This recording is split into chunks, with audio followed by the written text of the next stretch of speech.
അമേരിക്കയും ഇറാനും തമ്മിൽ രൂപപ്പെട്ട പുതിയ നയതന്ത്ര ധാരണ ആഗോളതലത്തിൽ താൽക്കാലിക ആശ്വാസമേകുന്നുണ്ടെങ്കിലും ഈ സമാധാന ശ്രമം മുന്നോട്ട് കൊണ്ടുപോകുന്നതിന് മുൻപിൽ അതീവ സങ്കീർണമായ പ്രാദേശിക വെല്ലുവിളികളാണ് നിലനിൽക്കുന്നത്.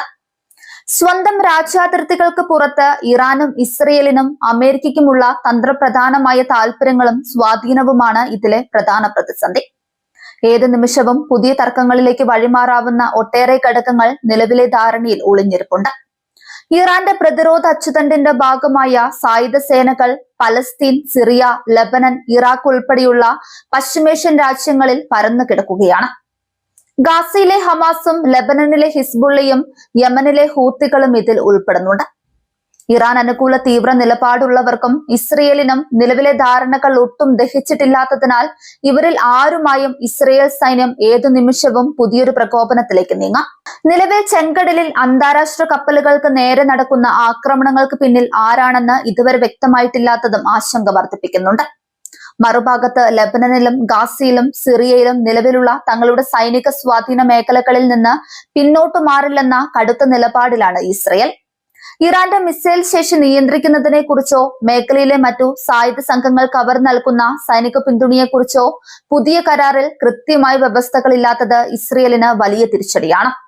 അതുകൊണ്ട് തന്നെ ഇസ്രയേൽ ഈ കരാറിനെ പൂർണ്ണമായി അംഗീകരിച്ച് വെറുതെ ഇരിക്കില്ലെന്ന ഉറപ്പാണ്. അതിനിടെ തന്ത്രപ്രധാനമായ ഹോർമുസ് കടലിടുക്കിലൂടെ കടന്നു പോകുന്ന കപ്പലുകളിൽ നിന്ന് പണം ഈടാക്കുമെന്ന നിലപാടിൽ ഇറാൻ ഇപ്പോഴും ഉറച്ചു നിൽക്കുന്നു. ഇതൊരു ടോൾ അല്ലെന്നും കപ്പലുകൾക്ക് നൽകുന്ന സർവീസ് ചാർജ് മാത്രമാണെന്നുമാണ് ഇറാന്റെ വിചിത്രമായ വിശദീകരണം. എന്നാൽ ഹോർമുസ് ഇറാന്റെ മാത്രം പരമാധികാരത്തിലാണെന്ന ഈ വാദം ഗൾഫ് രാജ്യങ്ങൾക്ക് ഒട്ടും സ്വീകാര്യമല്ല. ഇതേ നിലപാട് ലോകത്തെ മറ്റു പ്രധാന കടലിടുക്കുകളിലേക്കും വ്യാപിച്ചാൽ അത് ആഗോള ചരക്കു നീക്കത്തിന് കനത്ത പ്രഹരമാകും.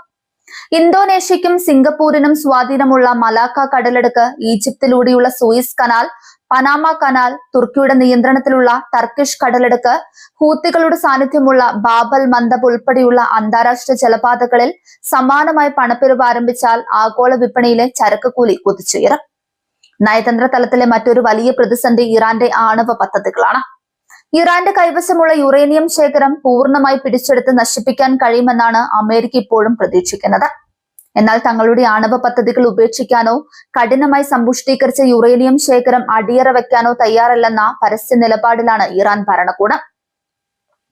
ഈ തർക്കങ്ങൾക്കിടയിലും കരാർ യാഥാർത്ഥ്യമാവുകയും അന്താരാഷ്ട്ര ഉപരോധങ്ങൾ നീങ്ങുകയും ചെയ്താൽ ആഗോളതലത്തിൽ വലിയ തോതിൽ എണ്ണ വിൽക്കാൻ ഇറാന് സാധിക്കും. ഇതിനു പുറമെ വിദേശ ബാങ്കുകളിൽ മരവിപ്പിക്കപ്പെട്ട 30,000 കോടി ഡോളറോളം വരുന്ന വൻ ഫണ്ട് ഇറാന് തിരികെ ലഭിക്കുകയും ചെയ്യും. ഇത്രയും ഭീമമായ സാമ്പത്തിക സ്രോതസ് കൈവരുന്നതോടെ കൂടുതൽ കരുത്താർജിക്കുന്ന ഇറാന്റെ ഗൾഫ് രാഷ്ട്രങ്ങളോടുള്ള തുടർ സമീപനം എന്താകുമെന്ന് അയൽ രാജ്യങ്ങളെ ആശങ്കപ്പെടുത്തുന്നുണ്ട്.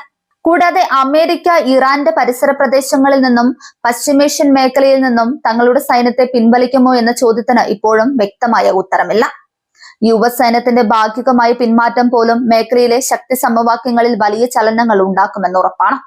ചുരുക്കത്തിൽ താൽക്കാലികമായി യുദ്ധഭീതി ഒഴിഞ്ഞെങ്കിലും ഈ കരാർ മുന്നോട്ട് കൊണ്ടുപോകുക എന്നത് വൻ ശക്തികൾക്ക് കടുത്ത അഗ്നിപരീക്ഷയായിരിക്കും.